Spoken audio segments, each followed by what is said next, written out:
Earlier this year, the Trump administration announced that they would be studying the impact of chemicals known as perfluoroalkyl substances, PFASs. And much to the chagrin of millions of people in this country who are drinking contaminated drinking water, those studies, the analyzing, it's not enough. People want action, and unfortunately, we're not getting that action on the federal level. But a lot of people, even those who are drinking these toxic substances, don't even understand how bad these chemicals are. So I'm joined now by attorney Wesley Bowden with the Levin Papantonio law firm to help tell us the problem with these PFAS chemicals. So Wesley, this is a big deal. This is something we've actually discussed on Ring of Fire in the past. PFASs. Levin Papantonio handled a massive case that actually involved a certain PFAS, C8. Right. That poisoned countless people, still poisoning countless people, to be honest. But that's not the only source of PFASs. We're seeing them pop up. They're all over the place. They're in all kinds of different products. Tell us what kind of products are out there that are putting these chemicals out there for the public. Right. So historically, PFASs were used in a wide variety of products. Really, the main manufacturer was 3M. They made a chemical known as PFOS, and DuPont used a chemical they purchased from 3M called C8, or PFOA. Those chemicals have been around since the 40s. They wound up in our products by the 50s and 60s. You would find them in coatings for cups that you get at McDonald's, wrappers for fast food, Scotchgard on your floors, clothing that had water repellent properties until just a few years ago. All of them use PFOS and PFOA. And the industry started to make a change, but the change was really just a sleight of hand. We've seen studies that come out telling us that these chemicals, they're linked to all kinds of different cancers. They're linked to all other kind of biological problems when they get into a human body. You've laid out some examples there. You know, it's in the fast food wrappers, the cups, the clothing, a lot of different things. But one of the big sources, I guess, we're seeing right now is actually in these firefighting foams. That's right. We've had instances actually here where we live. We've had a big problem with that. Colorado, about a year ago, dealt with a massive issue around one of their Air Force bases with these firefighting foams that then got the PFAS.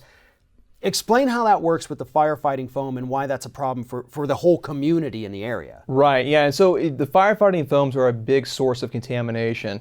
So when a military base or an Air Force base, for example, is putting out burning jet fuel, if there's a airplane accident, or if they're just simply burning off excess fuel, they would use these foams to put them out. We also use them just in our ordinary fire departments, for our training facilities, and actually in fire suppression. So once they sprayed these chemicals out into the environment, that foam worked its way down into our soil and worked its way down into our aquifers and wound up in our drinking water. The surfactant that's in that foam can't be removed. You have to use carbon filtration, or you have to use reverse osmosis filtration. Both of these are very expensive, and they'll be ongoing for years and years. And the reason they'll be ongoing is that once released into the environment, these chemicals will stay there for 1 million years is our best estimate. And that's not just a made-up number. Scientists, DuPont scientists, 3M scientists, the people who use these products and sold them to consumers and sold them to people who would be spraying it out into our environment, didn't tell them how persistent this chemical would be.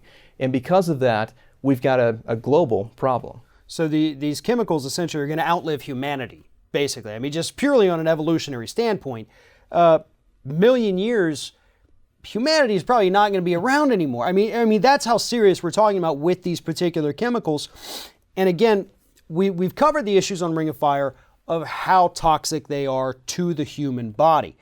But there's another part of the story here, is it's not just the people who ingest them, which right now I think the Environmental Working Group says you got between 40 and 60 million people whose drinking water is contaminated with this. That's right. Well, okay, if you, the consumer, understand this and you know it and you know your area has been contaminated, now what?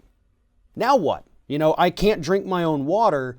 And that's what's kind of sparking a lot of these lawsuits. It's not just people who have been poisoned. It's the people who say, well, now I have a home that I can't even use the water. I can't cook. I can't, drink. I can't make baby formula.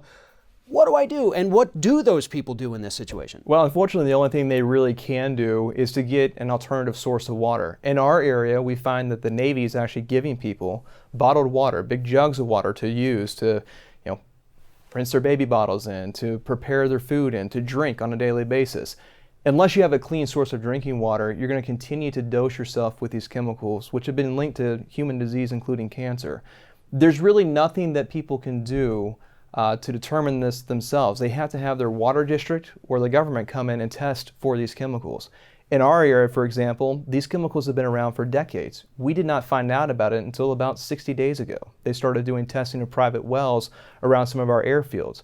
So this problem is I think, going to grow in scope. I think that as the government continues to test and as our local water supplies continue to test, we're going to find that this is a massive, massive problem. So I think that initial estimate of 40 or 60 million people having contaminated water is likely much higher. This isn't something that you or I could go to the store and pick up a test kit for. It requires a certified lab to discover this and to look for it. With the Environmental Working Group, unfortunately for us in this area, actually lists us as we are right here where we are one of the worst. We're not the worst, but as usual, this area, horrible drinking water, historically bad, and now we've got to contend with the fact that we have these extra dangerous chemicals floating around in our water. Wesley Bowden, thank you very much for telling us the story, and thank you for staying on top of this issue for us. Thank you for having me.